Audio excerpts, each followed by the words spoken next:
भजन संगीता की पत्री में देखेंगे प्रभु का वचन कहता है, भजन संगीता 162 के 1 से पढ़ेंगे।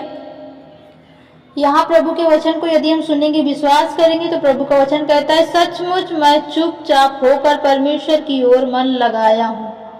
सचमुच, झूठ नहीं, सचमुच मैं चुपचाप होकर, शांत होकर परमेश्वर की ओर क्या लगाया हूँ? मन लगाया हूँ। मेरा उद्धार उसी से होता है। आमीन। यहाँ देखेंगे भजन संगीता की पत्री में दाऊद कहता है, सचमुच मैं चुपचाप होकर परमेश्वर की ओर मन लगाया हूँ, मेरा उद्धार उसी से होता है। सचमुच वही मेरा चट्टान और मेरा ऊंचा, यानी वही मेरा चट्टान और मेरा उद्धार है, वही मेरा गढ़ और वही मेरा क्या है? उद्धार करने वाला परमेश्वर है, वही मेरा गढ़ है। मैं अधिक ना डगमगाऊंगा। आमीन। मैं अधिक ना डगमगाऊंगा।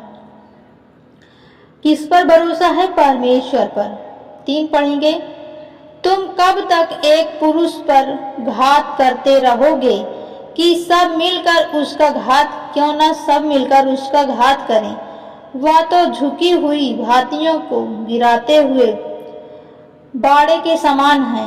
सचमुच परमेश्वर हमें उद्धार दिलाएगा। सचमुच परमेश्वर पर जो विश्वास करते हैं, भरोसा करते हैं, कोई कितना भी उसको गिराने की कोशिश करे, कोई कितना भी उसे नष्ट करने की कोशिश करे, पर परमेश्वर क्या करता है? हमें डगमगाने नहीं देता, हमारा उद्धार करता है, हमें बचाता है, क्योंकि परमेश्वर ही है जो हमारी सहायता करता है। वो वीरता दिखाएगा, वो हमें हमारे शत्रुओं से बचाएगा और शत्रुओं को हमारे पैरों के नीचे क्या करेगा? रौंदेगा। हे लोगों, हर समय उस पर भरोसा रखो, उसे अपने अपने मन की बातें खुलकर कहो।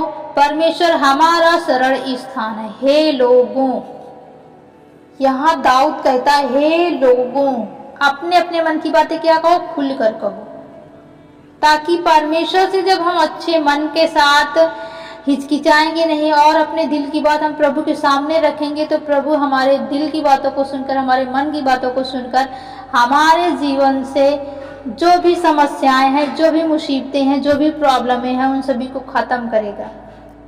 सचमुच नीचे लोग तो अस्थायी होते हैं, परंतु जो परमेश्वर पर भरोसा रखते हैं, विश्वास रखते हैं, परमेश्वर उन्हें छुटकारा देता है। परमेश्वर ही है जो हमें न कभी छोड़ता है, न कभी त्यागता है। क्यों ही धन्य है वे जिसको तूने चुनकर अपने समीप आने देता है, जिसको तू चुनकर अपने समीप आने देता है, क्योंकि वह तेरे आंगन में वास करेंगे। हम तेरे भवन के अर्थात तेरे पवित्र मंदिर के उत्तम उत्तम पदार्थों से तृप्त होंगे। आमीन।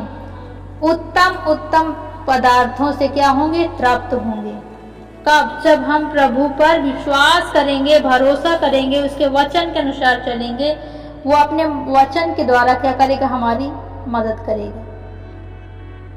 हे परमेश्वर के सब डरवैयों, आकर सुनो, मैं बताऊंगा कि उसने मेरे लिए क्या क्या किया है। मैंने उसे पुकारा और उसका गुण धन्यवाद, यानी मुझसे हुआ, मैंने परमेश्वर का धन्यवाद किया। यदि मैं मन में अनर्थ बातों को सोचता तो प्रभु मेरी न सुनता। क्या आज आपकी प्रार्थना नहीं सुनी जा रही? इसका मतलब है आप मन में अनर्थ बातों को सोचते हैं। यदि आप आज अपने मन में गलत बातों को सोचते हैं तो उसे साइड करें और परमेश्वर पर विश्वास करें, भरोसा करें, अच्छे मन से प्रार्थना करें। आपको बच्चे के आशीष से ही प्रभु देगा, आपको धन की आशीष से ही प्रभु देगा, आपको नौकरी की आशीष से ही प्रभु देगा, आपके घर में अच्छे रिश्ते आए, प्रभु आपको रिश्ता भी देगा। लेकिन आप अपने मन को अनर्थ बातों में ना ले जाएं, क्योंकि यहाँ प्रभु का वचन साफ साफ कहता है कि मैंने उसको पुकारा और उसने मेरी सुन ली। यदि मैं मन में अनर्थ बातें सोचता तो प्रभु मेरी ना सुनता।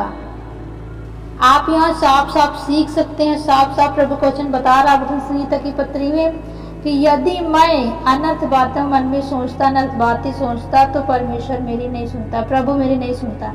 परंतु परमेश्वर ने तो सुन ली है और उसने मेरी प्रार्थना की ओर ध्यान दिया है। धन्य है परमेश्वर जिसने ना तो मेरी प्रार्थना को अनसुनी की और ना मुझसे अपनी करुणा दूर। आप यदि चाहते हैं तो प्रभु के वचन को जरूर विश्वास के साथ पढ़ें। ये वचन कहाँ लिखा है हम आपको बता दे रहे हैं। भजन संगीता की पत्री 66 के 18 वचन है, 16, 17, 18, 19, 20। आप इन वचनों को पढ़ेंगे, आपको पूरी फुल जानकारी मिलेगी कि प्रभु का वचन सचमुच कितना महान है।